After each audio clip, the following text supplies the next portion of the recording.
retrouve Irène. Bonjour Irène. Oui, bonjour Trina, bonjour Alexandre. Bienvenue Bonjour. Irène, vous nous appelez d'où? Je vous appelle du Var. D'accord, alors vous avez tout quitté pour votre compagnon? Oui, on va dire, il y a 5 ans, on s'est rencontrés il y a 5 ans et puis tout de suite il a émis l'idée de déménager, de s'installer dans le sud de la France et donc du coup il m'a demandé de quitter mon boulot, j'ai déposé ma démission, je l'ai suivi en fait dans ce projet d'aménagement dans le sud. D'accord. Et donc malheureusement ça se passe pas très bien dès le départ.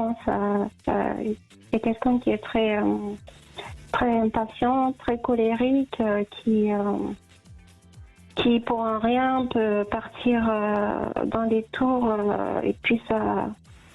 et puis il a du mal, je sais pas s'il a du mal avec nous, mais il n'y a pas de respect dans le couple, si vous voulez. Il m'insulte quand il veut, comme bon lui semble, devant les gens, devant les enfants. Il vous insulte? Oui.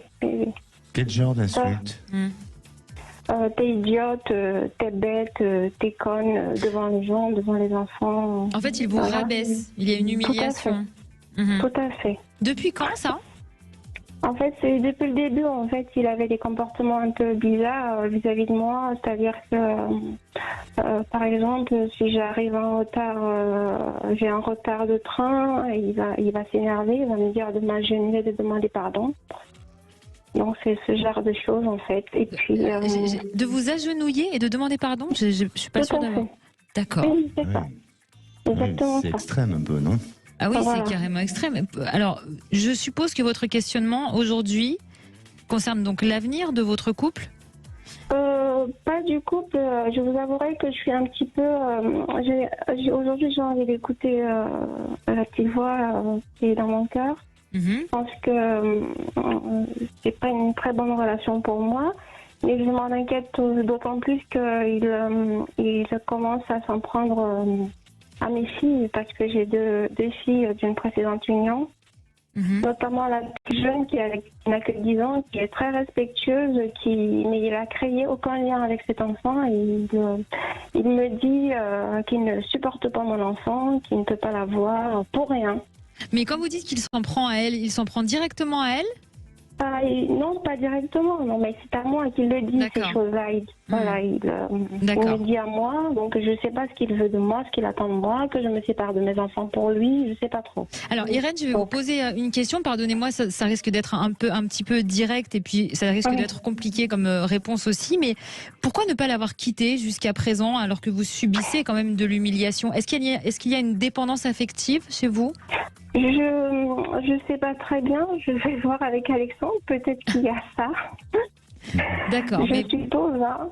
Mais c'est surtout parce que, si vous voulez, une première fois, je l'ai quitté, ça n'a pas duré longtemps, ça a duré une semaine, parce que justement, suite à un comportement d'humiliation comme ça, il est revenu très malheureux au bout d'une semaine, s'excuser, il s'est mis à genoux, il m'a expliqué qu'il reproduisait un petit peu ce qu'il avait vécu durant son enfance de la part de son papa, donc là-dessus il a réussi à vous avoir. Voilà. Bon. Et donc, alors là, c'est vraiment une vraie humiliation que subit Irène. Alexandre, comment vous percevez l'avenir de tout ça? Je veux dire, c'est difficile de répondre positivement.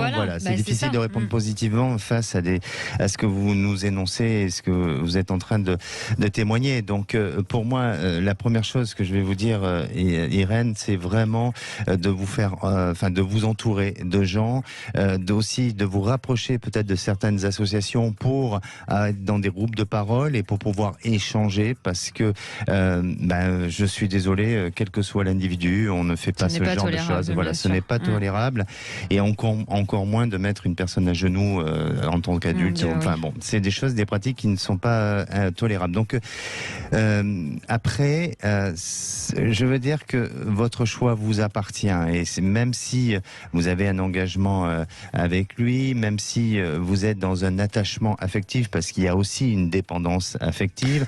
Ensuite, cet homme peut avoir une attitude de pervers narcissique ou autre. Je ne porterai pas de jugement sur cette personne parce que je ne connais pas votre histoire.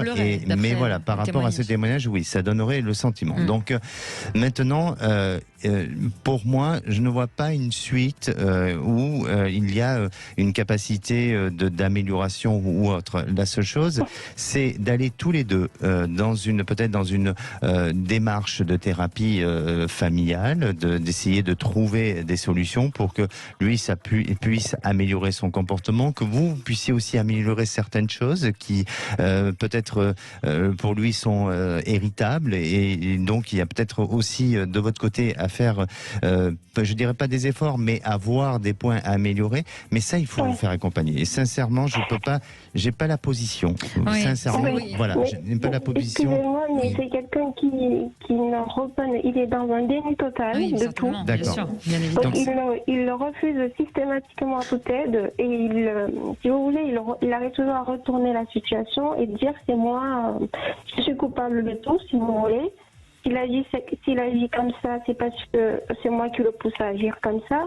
En fait, c'est toujours votre faute. Voilà, c'est toujours ma faute. Est-ce que vous avez fait une démarche auprès d'un thérapeute pour vous faire aider, pour pouvoir parler de tout ça? Ou d'association, comme le disait très justement Alexandre? Non, pas pour l'instant. Enfin, j'essaie de m'aider de trouver des vidéos sur Internet, d'échanger comme ça. Mais alors après, nous, vous savez que dans cette émission, on part du principe qu'on n'a pas à dire à nos auditeurs ce qu'ils ont à faire. Nous, on donne juste des conseils avec un regard extérieur neutre sur votre situation.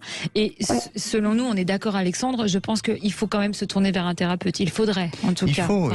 Il faut surtout exprimer votre parole, et c'est important de vous entendre et d'échanger. Donc, c'est pour ça que pour moi, il faut que vous vous rapprochiez de certaines associations, et puis surtout de vos proches, de parler à vos proches, à vos amis. Je suis très éloignée de tout le monde, en fait. Je suis d'accord avec vous. J'entends et je suis tout à fait d'accord avec vous. Encore plus de raisons pour consulter un professionnel, je pense. Voilà. Mais en tous les cas, ne restez pas isolés.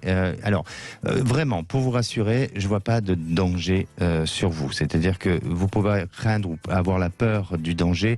Je vois pas non plus du danger, mais à un moment donné, tout a des limites. Et ces limites-là, il faut justement faire en sorte de cadrer et de penser à vous, à vos enfants, bien entendu. Et vous verrez que vous allez prendre une décision. Il y aura des choses qui changeront à partir de ce début de l'année. Mais l'écoute et la parole est un moyen de pouvoir résoudre pas mal de choses. Et c'est ce que vous allez faire, de toute façon. Oui. Et surtout, c'est très important, pensez à vous, Irène. Pensez à vous. Merci beaucoup pour votre témoignage. On espère que ça vous a aidé. Et n'hésitez pas à nous donner des nouvelles.